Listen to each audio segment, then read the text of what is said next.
بخاری مسلم میں حدیث ہے، حضرت ابو ہریرہ رضی اللہ تعالیٰ عنہ کہتے ہیں حضور کی بارگاہ میں حاضر تھے تو کچھ غریب لوگ حاضر ہوئے، غربا۔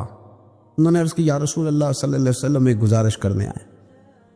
حضور نے فرمایا کہو۔ یا رسول اللہ امیر تو ہم سے آگے نکل گئے۔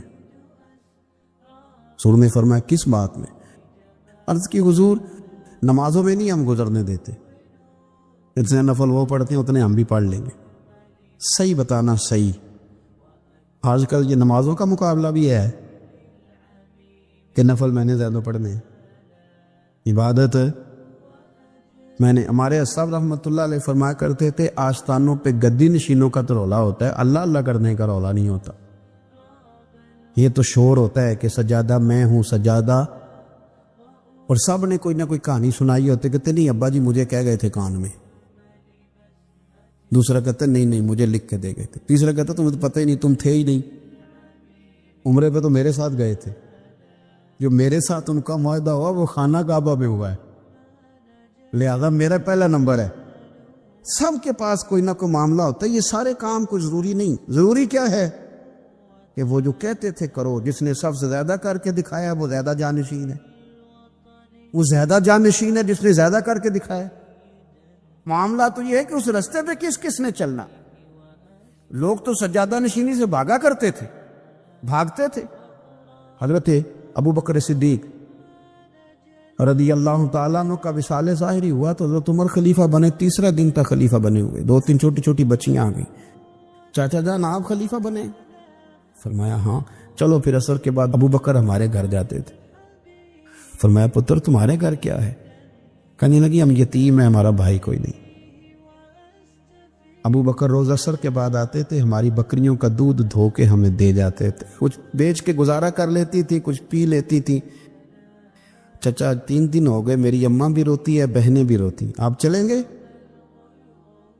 تو جناب سیدنا عمر فاروق کہتے ہیں میں نے دستار سر پہ رکھی اور پٹکا میں نے اپنے کندھے پہ رکھا، بیٹیاں آگے آگے میں پیچھے پیچھے، روتے جا رہے ہیں۔ ایک صحابی نے پوچھا عمر کیوں رو رہے ہو؟ کہنے لگے یار یہ ابو بکر کتنا مشکل رستہ دے کے گیا، کتنا مشکل رستہ ہے اس کے طریقے پہ چلنا۔ یہ لوگ تو سجادہ نشینی اتنا کٹھن کام تھا، لوگ بھاگا کرتے تھے۔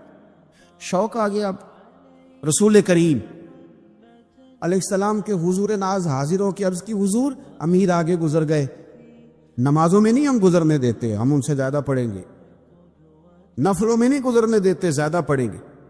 یا رسول اللہ صلی اللہ تعالی علیہ وسلم ہم انہیں نہ تلاوت قرآن پاک میں نہیں آگے گزرنے دیں گے، وہ ہم زیادہ پڑھیں گے، لیکن حضور وہ مالدار ہیں، غلام آزاد کرتے ہیں، صدقات کرتے ہیں، خیرات، اس کا ہم کیا کریں؟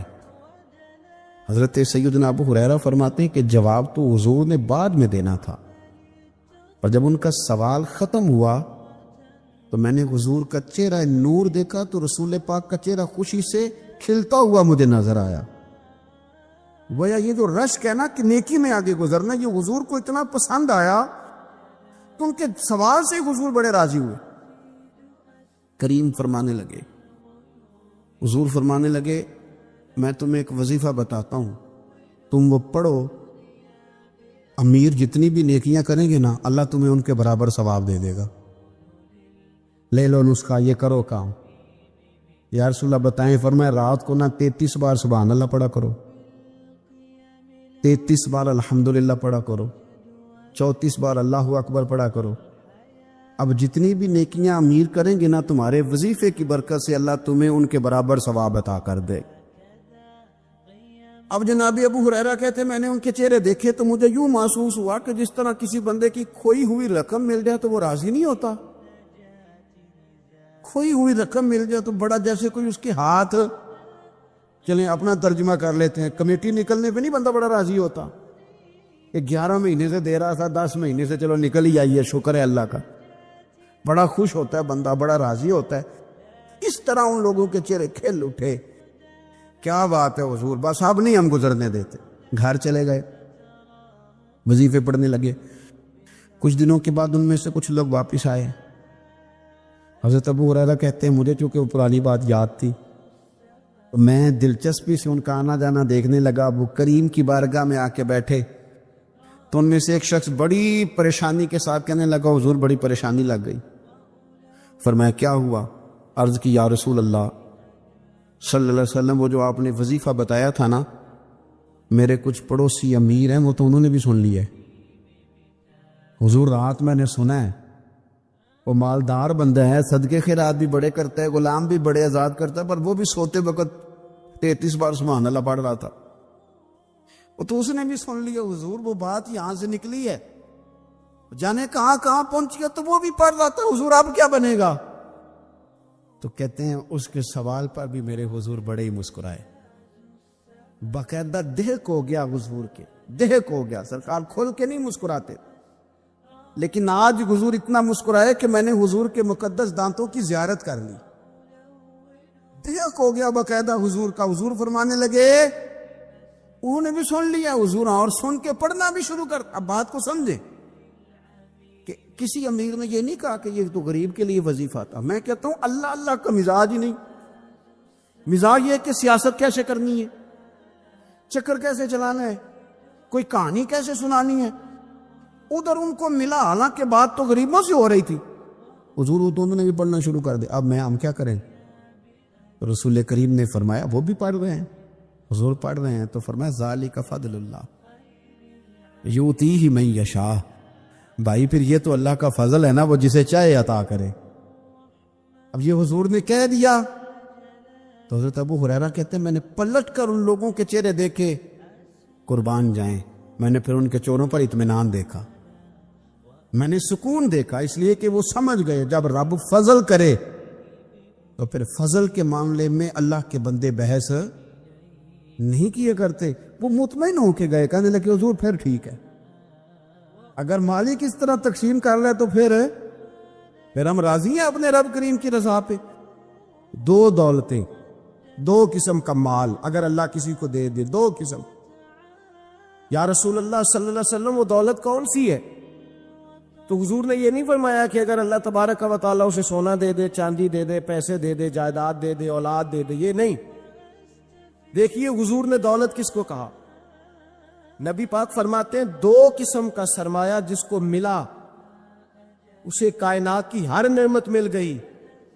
اور حضور نے فرمایا میں اپنے غلاموں کو نصیحت کرتا ہوں یہ دو دولتیں ایسی ہیں جو اللہ سے مانگا کریں. صبح و شام رب کریم سے ان دو پیسوں کا، سرمایے کا، اس خزانے کا سوال کریں. یہ مل گئے تو تمہیں ہر شے مل گئی. یا رسول اللہ وہ کون کون سی چیزیں ہیں؟ فرمایا ایک جس شخص کو اللہ نے معاف کرنے کی دولت عطا کر دی، جو معاف کرنے لگ گیا، جس کی طبیعت میں درگزر آ گیا، جو معاف کرنے لگا، غلطیاں معاف کرنے لگا، جس کو ایک دولت یہ مل گئی. اور دوسرا میرے مصطفیٰ نے فرمایا جسے اللہ نے یقین کی دولت عطا فرما دی.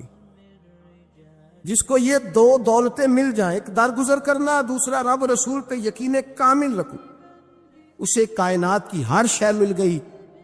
میرے نبی پاک نے فرمایا جب بھی دعا مانگو خدا سے یہ دو نعمتیں مانگا کرو، عرض کیا کرو اے اللہ درگزر کی دولت عطا فرما، اے اللہ تو ہمیں یقین کی دولت عطا فرما، ایمان کی قوت اور پختگی نصیب فرما. میرے بھائی حضور نے فرمایا مانگ کے لو.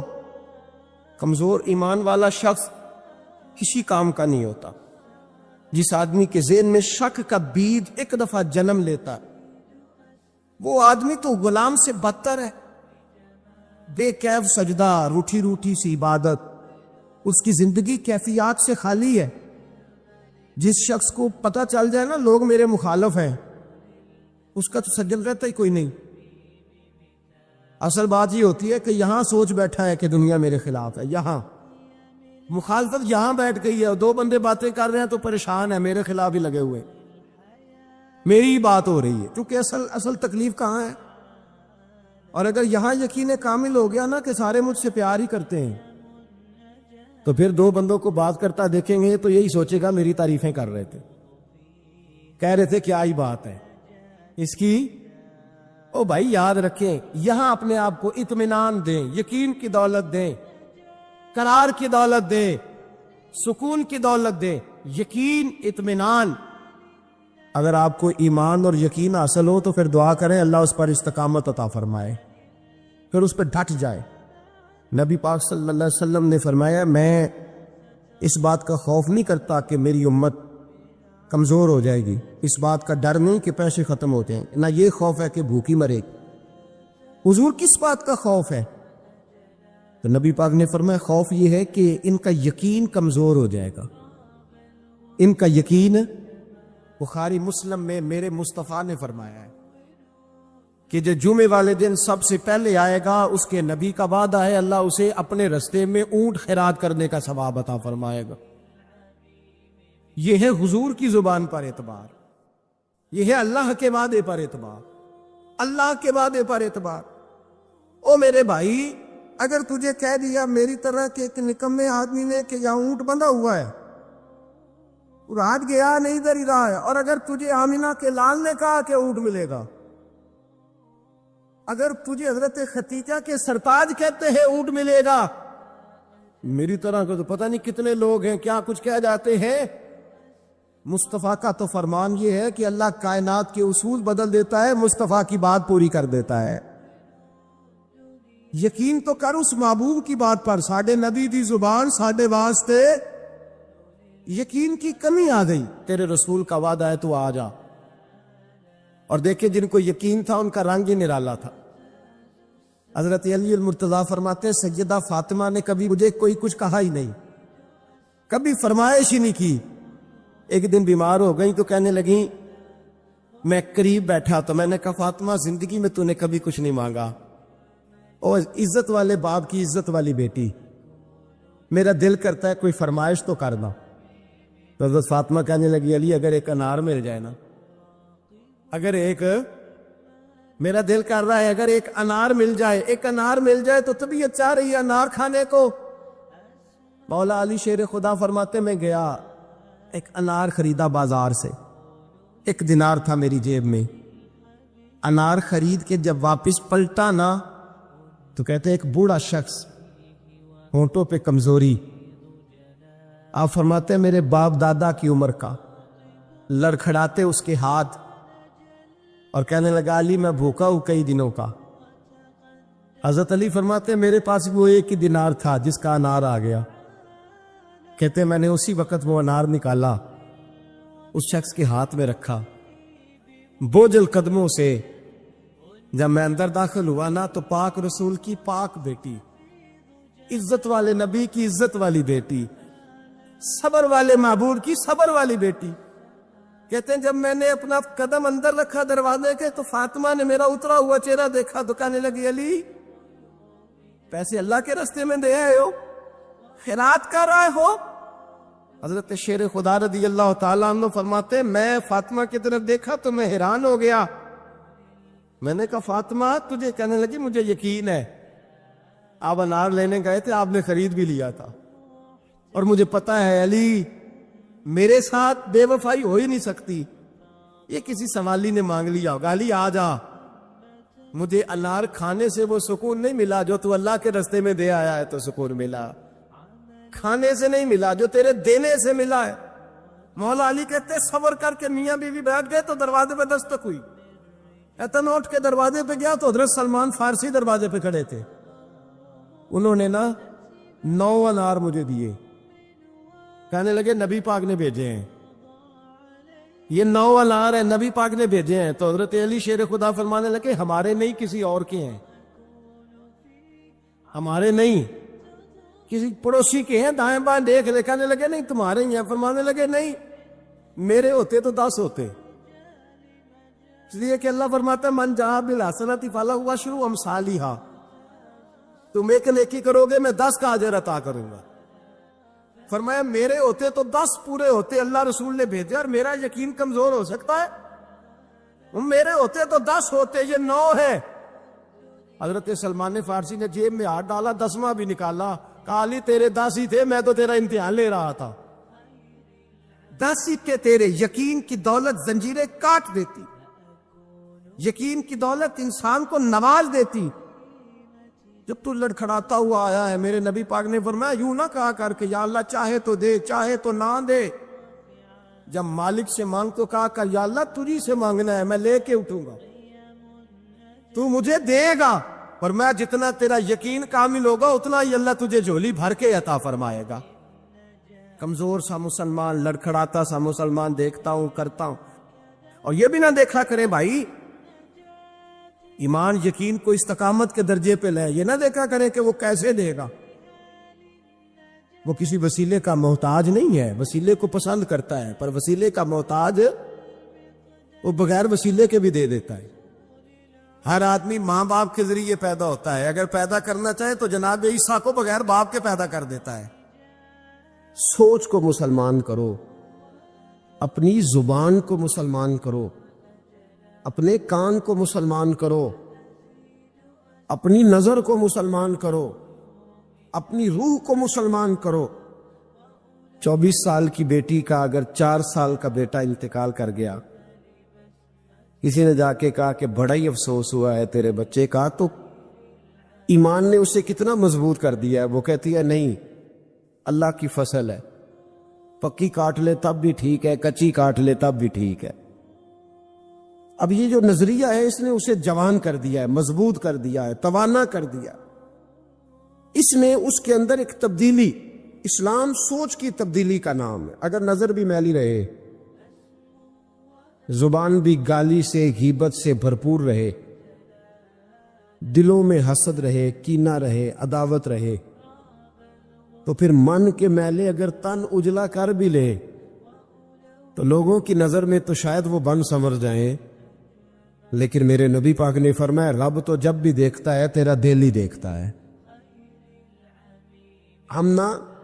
ہم اپنے بوسیدہ جسموں پر رنگین کپڑے پہن کے نا مرے ہوئے من کا تن اجالا کر کے لوگوں کے سامنے آتے، دیکھ لو میں کتنا نیک پرہیزگار ہوں۔ او بھائی، نیکی اور پرہیزگاری کا تعلق دنیا داروں کے ساتھ نہیں ہے، نیکی اور پرہیزگاری کا تعلق اللہ رسول کے ساتھ۔ تو بتا تیرا رب رسول کے ساتھ وہ رشتہ کتنا مضبوط ہے۔ حضرت بایزید بستانی رحمت اللہ علیہ کا زمانہ مبارکہ تھا، تو ایک یہودی اور مسلمان کا دوستانہ تھا، تو وہ یہودی سے وہ مسلمان دوست روز کہتا تو مسلمان ہو جا، وہ ٹال دیتا، کہتا چل یار ٹھیک ہے انشاءاللہ خیر ہو جائے گی، جس طرح انسان ٹال مٹول کرتا ہے نا اپنے جملوں میں، وہ ٹالتا۔ وہ کہتا نہیں یار تو مسلمان ہو جا، تو میرے دین میں آ جا، میرا دوستانہ بھی ہے، پیار بھی ہے، تعلق بھی ہے، میں چاہتا ہوں مذہب بھی ایک ہو جائے، عقیدہ اور نظریہ بھی، تو مسلمان ہو جا۔ جب اس نے کئی دنوں اصرار کیا اور بات کو نہ چھوڑا تو یہودی بول پڑا، کہنے لگا یار میں نے 2 اسلام دیکھے ہیں، بتا کون سا اختیار کروں۔ 2 اسلام دیکھے، کہا 2 اسلام کون سے؟ کہنے لگا ایک اسلام وہ ہے جس پہ تو عمل کرتا ہے، اور ایک اسلام وہ ہے جس پہ حضرت بایزید بستامی عمل کرتے ہیں۔ میں نے 2 اسلام دیکھے، ایک میں نے تجھے دیکھا ہے کہ میں شراب پیتا ہوں تو معاذ اللہ تو بھی میرے ساتھ پیتا ہے، حالانکہ تو مسلمان ہے۔ اگر میں جوا کھانے جاتا ہوں تو بھی میرے ساتھ جاتا ہے، حالانکہ تو مسلمان ہے۔ اگر میں جھوٹ بول رہا ہوتا ہوں تو 10 مجھ سے بڑھ کے بولتا ہے، حالانکہ تو مسلمان ہے۔ اگر میں چوک میں کھڑے ہو کر معاذ اللہ بہن بیٹی بہو پہ گندی نظر ڈال رہا ہوتا تو بھی ڈال رہا ہوتا ہے، حالانکہ تیرا دعویٰ ہے کہ تو مسلمان ہے۔ ہم دونوں پارٹنر ہیں، بزنس کرتے، جہاں سے حرام کمائی میں کھاتا ہوں تو بھی وہیں سے کھاتا ہے، حالانکہ تو مسلمان ہے۔ کہنے لگا ایک اسلام تیرا ہے اور ایک اسلام حضرت بایزید بستامی کا ہے، اس کی میں نے نظر کو بھی پاک دیکھا ہے، جسم کو بھی پاک دیکھا ہے، روح کو بھی پاک دیکھا ہے۔ مسلمان جائیں تو ان کو بھی اس کے پاس سکون ملتا ہے، بے ایمان چلے جائیں تو اللہ دولت ایمان عطا فرما دیتا ہے۔ ایک اسلام تیرا ہے، ایک اسلام حضرت بایزید کا ہے، تو بتا کون سا دین قبول کروں؟ اگر تو تیرے والا اسلام ہے تو پھر تو اس میں کوئی مسئلہ نہیں، کلمہ ہی ایک پڑھنا ہے، لا الہ الا اللہ محمد رسول اللہ صلی اللہ علیہ وسلم، باقی تو سارے کام وہی ہیں جو یہودیوں والے، عیسائیوں والے، کافروں والے۔ تو ٹھیک ہے پڑھا دے، پڑھ لیتا ہوں، ایک کلمے کا ہی فرق ہے۔ اور اگر اسلام وہ ہے جو حضرت بایزید کا ہے تو پھر تو نہ میرے ساتھ گفتگو کر، پر حضرت بایزید کو کہے مجھے آ کے کہے اس لیے کہ اگر اسلام وہ ہے جس کی حضرت بایزید جس پر عمل کرتے ہیں تو میں کل بھی کلمہ پڑھنے کو تیار ہوں، میں آج بھی کلمہ پڑھنے کو تیار۔ مسئلہ یہ بن گیا ہے کہ ہم بڑے تگڑے مسلمان ہیں، تگڑے، لیکن حال یہ ہے کہ رمضان میں جب سموسے بکتے ہیں نا، جو رمضان میں بھی سموسے بکتے ہیں، جس نے روزے رکھا ہوا ہے دکاندار نے، وہ بھی گندے تیل میں سموسے نکال رہا ہے، گندے تیل۔ رمضان المبارک میں بھی جو پکوڑے بیچ رہا ہے نا، تو اس نے وہ والا بیسن خریدا ہے جو سب سے سستا ملتا ہے۔ اے مسلمان، یہ نہیں سب اس کو بندہ کہہ دے تو مسلمان نہیں، تو گریبان سے پکڑ لے گا، گرا لے گا۔ جو چوک میں کھڑا ہے نا، چوک میں بچیوں کے اسکول سے چھٹی ہوئی ہے، کالج سے چھٹی ہوئی ہے، تو جو چوک میں کھڑا ہے، اگر آپ اسے بے ایمان کہیں گے تو وہ آپ کو لٹا کے ڈنڈوں سے مارے گا، حالانکہ کھڑا چوک میں ہے، تاڑ رہا ہے مسلمانوں کی بہو بیٹی کو۔ پر آپ بات کریں، وہ کہے گا سب سے بڑا مسلمان میں ہوں، تو کیا ہوتا ہے؟ ہمارے حکمران کہتے مولانا آپ ہم پہ فتویٰ دیتے ہیں۔ ایک بولتا ہے، کہتا ہے میرے گھر میں تو خانہ کعبے کا غلاف پڑا ہوا ہے۔ ایک کہتا ہے میرے پاس تو مسجد نبوی شریف میں جو صفائی ہوئی تو وہاں سے انہوں نے جو ریاض الجنہ کا قلین اٹھایا وہ میرے پاس پڑا ہے۔ ایک پاکستان کا صدر ایسا بھی گزرا ہے، کہتا مجھ سے زیادہ نیک کون ہوگا، میں تو 6 دفعہ کعبے کے اندر گیا ہوں۔ یہ اعلان کرتے ہیں۔ او خدا کے بندے، کعبے کا غلاف پاس ہونا اگر ایمان کی علامت ہوتی تو کعبہ تو سارے کا سارا ابو جال کے پاس تھا۔ اگر مسجد نبوی کا قلین پاس ہونا علامت ایمان ہے تو عبداللہ بن ابی سلول جو منافقوں کا سردار تھا، وہ تو 5 نمازیں نبی پاک کے پیچھے پڑھتا تھا، تو رہتا ہی ریاض الجنہ میں تھا۔ اور اگر خانہ کعبہ کے اندر جانا ایمان کی علامت ہے تو 360 بت تو بڑا زمانہ رہے ہی اندر ہیں، باہر آئے ہی نہیں۔ یہ کس قسم کا فلسفہ ہے ہمارا؟ ہم کس قسم کا انداز رکھتے ہیں؟ بھئی اسلام یہ ہے کہ تیرے اندر تبدیلی آئے، اسلام یہ ہے کہ تو کسی کو حقیر نہ جانے، اسلام یہ ہے کہ پھر صہیب اور بلال اور عمر ایک صف میں کھڑے نظر آئیں۔ تو حضور نے ہمیں بتلایا کہ وہ تمہاری نیکیاں جو چھپی ہوئی ہیں، وہ تمہاری نیکیاں جو تم نے خالص اللہ کی رضا کے لیے کی ہے، ان نیکیوں، ان اعمال کا وسیلہ بھی تمہارے رب کے ماننے کا ذریعہ بن جائے گا۔ اس کو منایا جائے، اس کے حضور حاضری دی جائے، اس سے بخشش کا سوال کیا جائے، اس کی بارگاہ میں یہ گزارش کی جائے کہ اللہ غریبوں، مجبوروں، کمزوروں اور ان لوگوں کے صدقے جو اللہ رستہ دیکھ رہے ہیں کہ رستہ کب کھلے گا، جو تیری بارگاہ کرم کے سوالی ہیں، ان کے صدقے تو رحم فرما، تو کرم فرما۔ تو میرے عزیز، ایک اور بات جو اللہ کو منانے کے لیے ہمیں ہمارے پیارے رسول صلی اللہ تعالی علیہ وسلم نے بتلائی کہ جب انسان بہت زیادہ عاجزی کرتا ہے نا، بہت زیادہ عاجزی، تو پھر بھی اللہ مان جاتا ہے۔ جب وہ اس کے حضور بہت عجز کا اظہار کرتا ہے، بہت زیادہ عجز کا اظہار کرتا ہے، وہ ڈر جاتا ہے اس سے۔ وَلِمَنْ خَافَ مَقَامَ رَبِّهِ جَنَّتَانِ، اور میں جو میرے سامنے کھڑے ہونے سے ڈرے گا، میں اسے 2 جنتیں عطا کروں گا۔ حضرت بابا فرید الدین مسعود گنج شکر بابا صاحب رحمت اللہ علیہ فرماتے ہیں کہ ایک نیک نوجوان تھا، دن کو روزہ رکھتا، رات کو نماز پڑھتا، پر اللہ سے ڈرتا پھر بھی بہت ہی زیادہ تھا، بڑا ہی ڈرتا تھا۔ موت کا وقت آیا تو ماں ہی تھی بس اس کی، تو ماں سے کہنے لگا اماں تو میری ماں ہے، میرے ساتھ 3 وعدے تو کر۔ اس نے کہا پتر تو بتا، آخری ہج کی لے رہا ہے اور اس غریبنی ماں سے تو وعدہ لے رہا ہے، بتا کیا وعدہ ہے؟ عرض کرنے لگا اماں جب میں مر جاؤں نا تو میرے گلے میں رسی ڈال کے تو مجھے گھمانا گھر کے صحن میں، اور لوگوں کو کہنا جو رب کی نافرمانی کرے اس کا یہی حال ہوتا ہے۔ یہ اعلان کرنا جو اللہ کے نافرمان ہوں ان کا یہی اشر کیا جانا چاہیے۔ اور اماں پھر دوسرا وعدہ کر، میرا رات کو جنازہ اٹھایا جائے، میں نہیں چاہتا کہ کسی کے منہ سے یہ لفظ نکل جائیں کہ وہ دیکھو اللہ کا نافرمان جا رہا، رات کو میرا جنازہ اٹھانا۔ اور اماں تیسرا میرے ساتھ وعدہ کر کہ لوگ مجھے دفن کر کے آ جائیں گے تو میری قبر پہ چلی جائے گی۔ عمل میرے پاس کوئی نہیں، پر مجھے لگتا ہے ماں کے قدموں کی برکت سے عرش کا مالک بھی رحم فرمائے گا۔ اماں تو وعدہ کر کہ میرے ساتھ وعدہ کر۔ بابا صاحب رحمۃ اللہ علیہ فرمانے لگے کہ ماں، بوڑھی ماں نے وعدہ کر لیا۔ کہا بیٹے ٹھیک ہے، اگر تیری یہی ضد ہے تو میں تیار ہوں۔ پھر اس نے کلمہ شہادت پڑھا، اس نوجوان کی روح پرواز کر گئی۔ بوڑھی ماں نے رسی منگائی تو وَلِمَنْ خَافَ مَقَامَ رَبِّهِ جنتان، جو ڈر جائے۔ اس نے تو کہا تھا نا کہ رسی ڈال کے گھمانا اور کہنا یہ اللہ کا نافرمان ہے، اس کا یہی اشر ہونا چاہیے تھا۔ لیکن جب ماں گلے میں رسی ڈالنے لگی تو گھر کے ہر کونے سے آواز آنے لگی،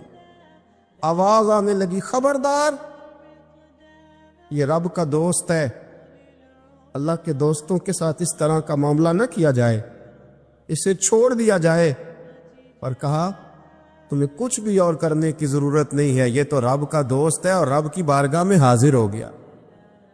کچھ کوئی بندہ کہے گا کہ یہ تو ایک بابا فرید کا سنایا ہوا واقعہ ہے، سنیے، بخاری میں حدیث ہے، نبی پاک صلی اللہ علیہ وسلم نے فرمایا، حضرت ابو ہریرہ رضی اللہ تعالیٰ عنہ راوی ہیں، حضور فرماتے ایک شخص مرنے لگا، اپنے بچوں سے کہنے لگا کہ میں جب مر جاؤں تو مجھے جلا دینا، اور پھر میرے جلے ہوئے وجود کو پیس دینا، پھر مجھے ہوا میں اڑا دینا، پتر مجھے اڑا دینا، مجھے بڑا ڈر لگتا ہے، اگر رب نے مجھ سے حساب پوچھا تو میں قابل نہیں ہوں، اڑا دینا مجھے ہواؤں میں، اگر اس نے مجھ سے عذاب لیا تو حساب لیا تو بڑا سخت حساب لے گا۔ حضور فرماتے ہیں، بخاری میں موجود ہے، اس کے بچوں نے اسی طرح کیا، اس کے مرنے کے بعد اسے جلایا، ہوا میں اڑا دیا۔ اللہ کے محبوب فرماتے ہیں رب کریم نے حکم دیا زمین کو کہ اس کے ذرات کو جمع کرو، زمین نے ذرے جمع کیے، خدا نے حکم دیا تو اس کا وجود پھر سے اسی شکل میں آیا۔ تو رب کریم نے فرمایا یہ جو تو نے وصیت کی تو کیوں کی؟ اللہ جانتا ہے کہ نہیں جانتا؟ یہ کی تو کیوں کی؟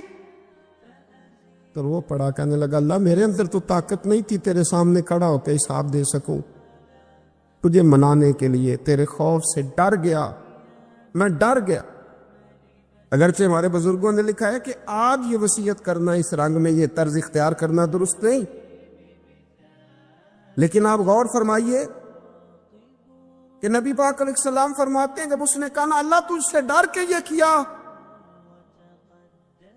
تو رب کریم نے فرمایا جا پھر میں نے تیری مغفرت کر دی، کیونکہ اللہ کو پتہ تھا یہ دل سے بات کر رہا ہے۔